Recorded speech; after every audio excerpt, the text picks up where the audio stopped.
All right, I feel like in the study session we got talking about three dimensions, and you know, I'm not trying to be unclear, but there's two ways to look at this. When you have three dimensions, you can let z equal 0, and you can figure out a line in the xy plane.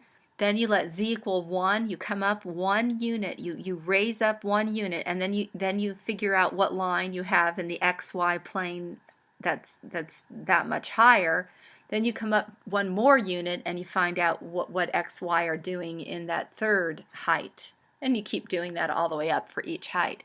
That's going to really define your plane very well. And that's the way Dr. Forrester kind of introduced this section. But I think I love the way Cameron and Hannah did this. I think for a first introduction, this is good enough. And if you guys do this on the test, let me just show you how easy this can be. Just figuring out where the plane crosses the three axes, it really is good enough for a sketch. So if you do that, you can let x be 0, y be 0, and then if x is 0 and y is 0, look how easy this is. 3z equals 24, so z equals 8. Do you see? And then if you let x be 0 and maybe z be 0, all right, then you're going to get 4y equals 24. Do you see? Because 6 times 0 is 0, 4y, and then 3 times 0 is 0, so you just get 4y equals 24, so y equals 6. And so that's going to be my second point in the three dimensions. Okay, and then I could just let, let's do these two are 0. Y and z are 0. And so 6x, you're going to get 6x equals 24, right? So x is going to equal 4. All right, and then to plot these points, and this is a little confusing for me just because I am used to, I've actually never seen it where the z dimension is up. I've always plotted three dimensions where the z is coming out at you into your face, where you leave x and y alone and z is coming out in your face. And I guess we can stick to the way Forrester did, but I think if I introduce this again next time I teach this, I'm going to stick to that way of doing it because it just makes more sense. It's hard to reorient this x and y axes. But we'll leave it alone because this is the way we did it in class. That's the z-axis, this is the y, and this is the x, okay? Now when we come over, this is 1, 2, 3, 4, 5, 6, 7 units, right? This is 1, 2, 3, 4, 5, 6, 7. And do you see how, and down over 1, 2, 3, 4, 5, 6, 7, 8, something like that. If I'm going to go negative, it would be, this is going to be over this way. The z-axis is going to be down this way, and the x-axis would be back behind. So do you see how this breaks space up really into 4 quadrants on the top, and then underneath this flat plane, there's going to be 4 quadrants on the bottom. And then let's just plot these 3 points, okay? We'll get 0, 0, 8. Remember, 8 is on the z-axis.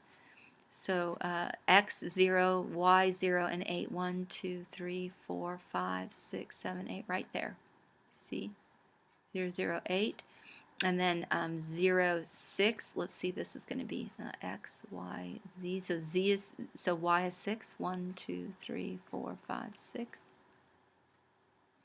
And then x is 4. 1, 2, 3, 4, about right there. Do you see? And then this is where the plane is going to cross the 3 axes.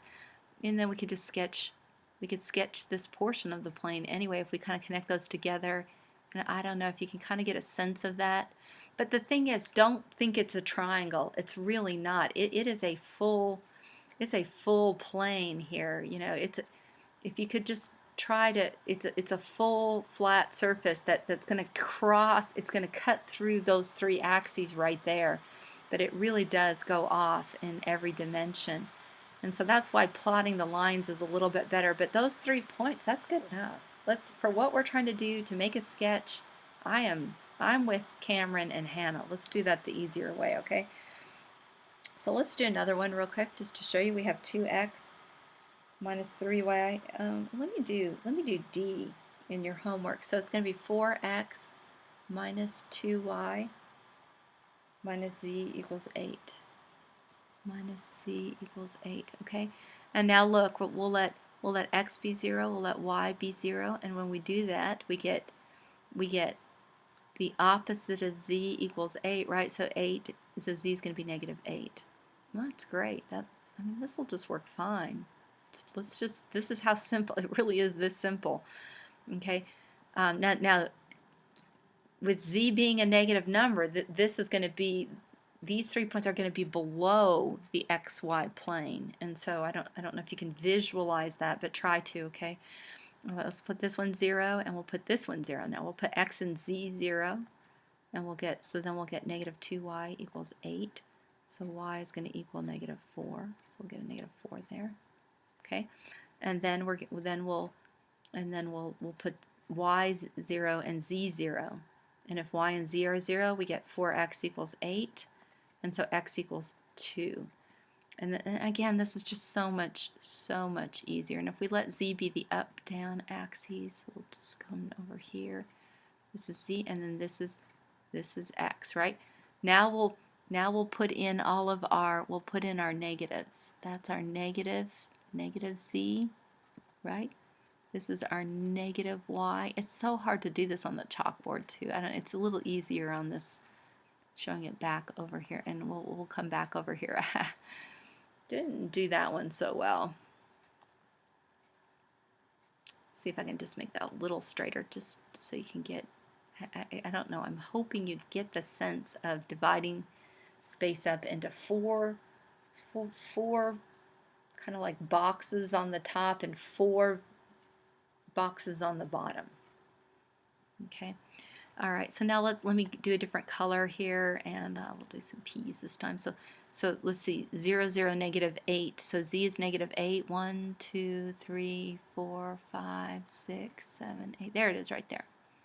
We'll do a big P right there. And then 0, negative 4, 0. Let's see, so it's 1, 2, 3, 4. You know, remember this is my y-axis. This is z, and this is x. So I got to go to negative 4 on the y, and everything else is 0. And then on the x-axis, oh, I didn't put any points on the x's. Let me 1, 2, 3, 4, 5, 6, 7, and you kind of have to make these, because this is really this x-axis is really coming at you. It's really coming out into your face. It's really supposed to come straight out at you. You're supposed to be giving it that sense. And so we'll put this right here, right here. And I don't know if you can visualize it, but if we kind of connect to the 3 just like this, it's going to be the plane below, and it's, yeah, see, I don't even like coming over. We really should be able to see this line. It's below. It's below the axes there. And so if we do it like that, so you can see it's below that x-axis. Okay, I don't know. Hopefully that makes sense. Let me do one more just to absolutely make sure. But stop if you're really good. Okay. Let me do F. It's getting dark here, so I went to go get my hair cut right afterwards, so I didn't have time to do this for you.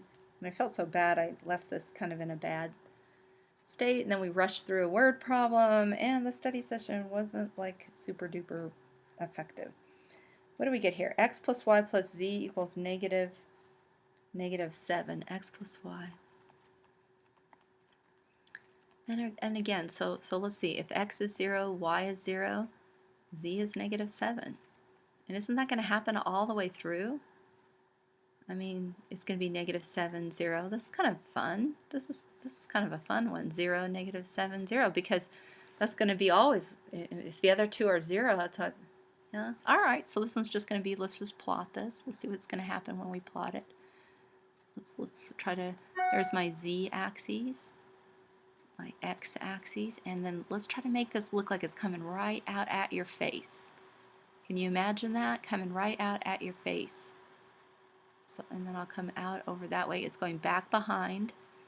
This is going to come down. It's going to come down this way. Below. And this one's going to come over. It's going to come over this way. All right, and everything's counting up by ones. And again, remember, this is z, this is y, and this one here is the x. And the x, y, z, the solid ones, are the corner. All right, now let's try to do some different color. Okay, let's plot this one first. So -7. Let's see, 1, 2, 3, 4, 5, 6, and there's -7 right there. So it's going to be below. X is -7, so here we got to make these little dashes. So let's see, 1, 2, 3, and then I'm going to make them going this way. 1, 2, 3, 4, 5, 6, 7. They just need to be on the coordinate plane. They need to be about equally spaced like the rest of them, but it's hard to do on that one. Okay, okay, so we've done that one now, and now this one is going to be -7 on the y-axis. 1, 2, 3, 4, 5, 6, 7. All right, and I'm not sure. Can you see this? Wow, that's interesting. I think what it really is, what's really happening here. I'm going to come here and I'm going to. Okay, it's going to be. I didn't really like that. Let's see if I can. Let's see if I can get that a little bit better right there. I don't know why it doesn't want to go back there. Okay. Okay, and then right over here too, it's underneath the line. It's under the lines. That's why I'm not crossing those green lines right there. It's underneath, and it's really just going to be, I mean, it makes it look like a triangle, but it's not. It's going to be a flat surface at z equals, -7 down there. If we could just see here, do you see? It's just going to be this flat surface down over here. Underneath. I don't know if that gives a sense of being underneath or not, but yeah, I don't know. Again, it goes off in all these directions. It's a little hard to visualize. We could do Wolfram Alpha though and look at it right there. I could bring Wolfram Alpha up. Let's just see if we can plot this one there, just to get a better sense of where it's at. And let's see, we'll plot x plus y plus z equals -7. Let's just see if we can get a better sense of where that is.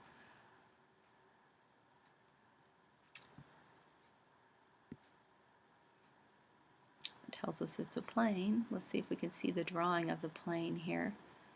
And there it is. I'm not sure if you can see that. Can I get that to move up at all? I'm not really sure, but you kind of get the sense of it right there. All right. Well, hopefully that helps. But that's all you need to do is plot the 3 points and get the idea of where that plane is located. Okay?